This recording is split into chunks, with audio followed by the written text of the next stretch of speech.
learned from this visual arts experience is that it's really important when you first start drawing that you use shapes to actually outline the object that you're drawing.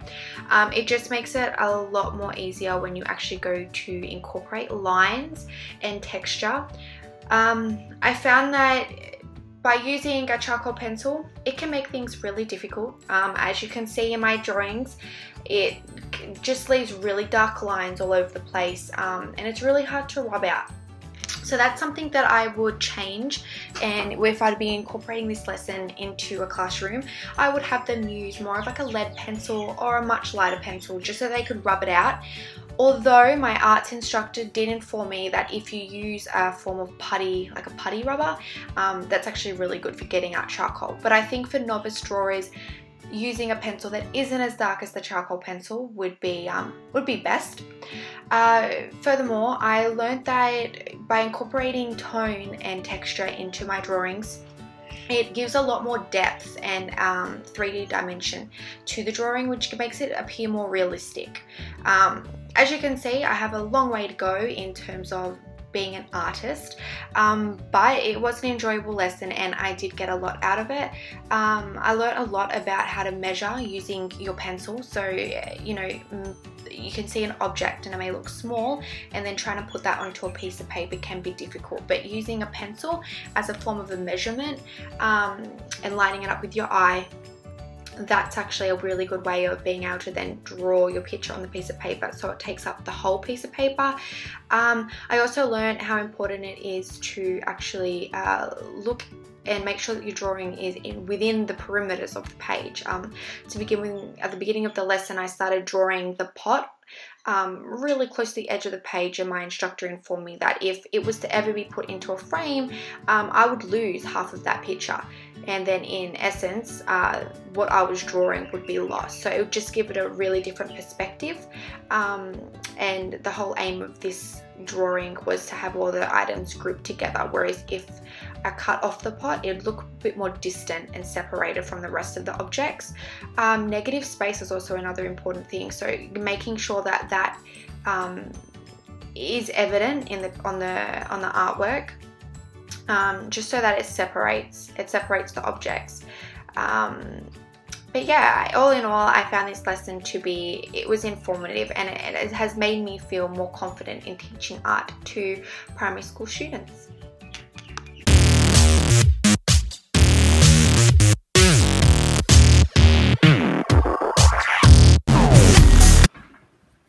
Okay, so what we start off with when creating a song is doing the kicks first. So there's two parts to the actual drums, as they call it. You've got your kick and your sub bass.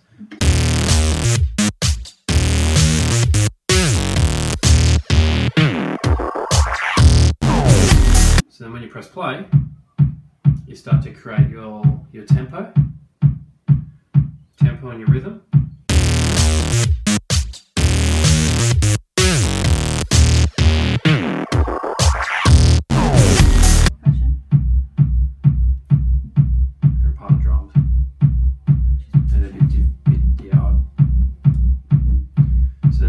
Add the snares to it, it starts to build that tempo, build that rhythm.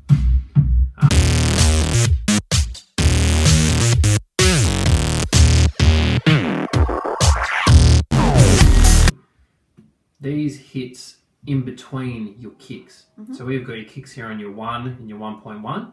These actually go in between that. So if you highlight all of those, because you've already got your kick tempo and your kick rhythm, get them, drag them into the middle, and obviously down into the different hats. Copy all these, or again you can just double click them where you want them, and then you can see this adds kind of a nice midsection to the rhythm. And then what you can do is you can even add another one over here.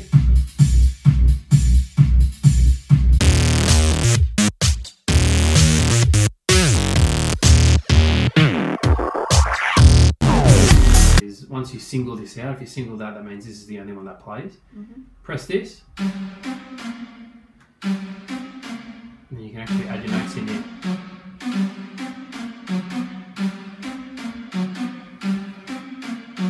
kind of creates a melody in the synth for the song. And then if we play all of them together,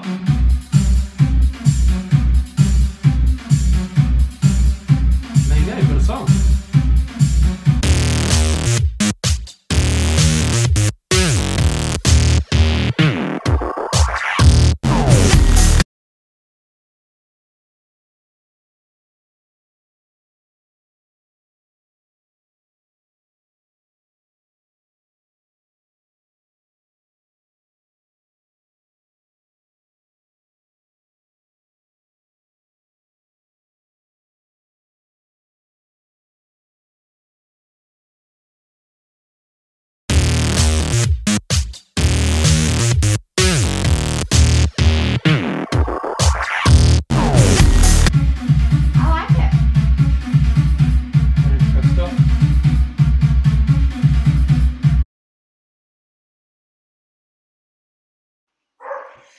Firstly, what I learned from this music experience is that making music is actually a lot of fun.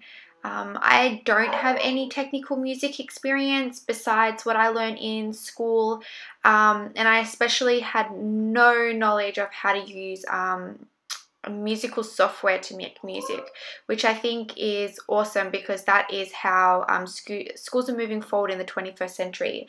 They're very ICT based, so I think having a repertoire of how to use musical software is really good.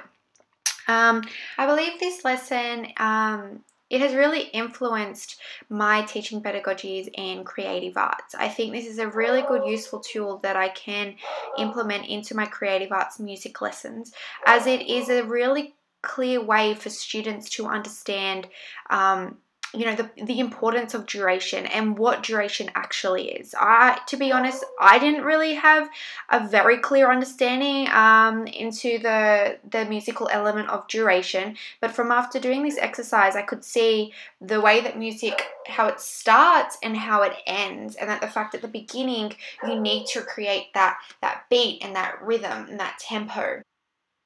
It basically lays the foundation for the song. This musical software is not just a way to teach people how to make music or compose music. It's also a way for children to appreciate other people's music and explore ideas and express themselves in a creative way that's modern and technologically advanced. I think it's really important to have a skill like this so that when I go into a classroom, I can implement something that the students will also be able to be really engaged in. It's also a really good skill for them as we're moving into a more modern world, and these skills are something that they can take with them as they go to high school and as they move into the workforce as well. I believe that from undertaking these lessons and these experiences, I have addressed or am working towards meeting the 2.1 criteria of the AITSL Standards at the graduate level. This standard is focused on knowing the content and understanding how to teach it. I believe I have demonstrated this as I now have a more deepened knowledge and understanding of these visual art forms, and as such I believe I can teach these to a primary school classroom in a very thorough manner. I understand that it is superlative to know what you are teaching inside and out and to have a really thorough understanding of it so that you can pass this information on to your students. Unfortunately, if you don't have this knowledge of the content that you are teaching, you will not be able to give your students a really rich learning environment, and it will affect what they learn and them meeting the syllabus criteria.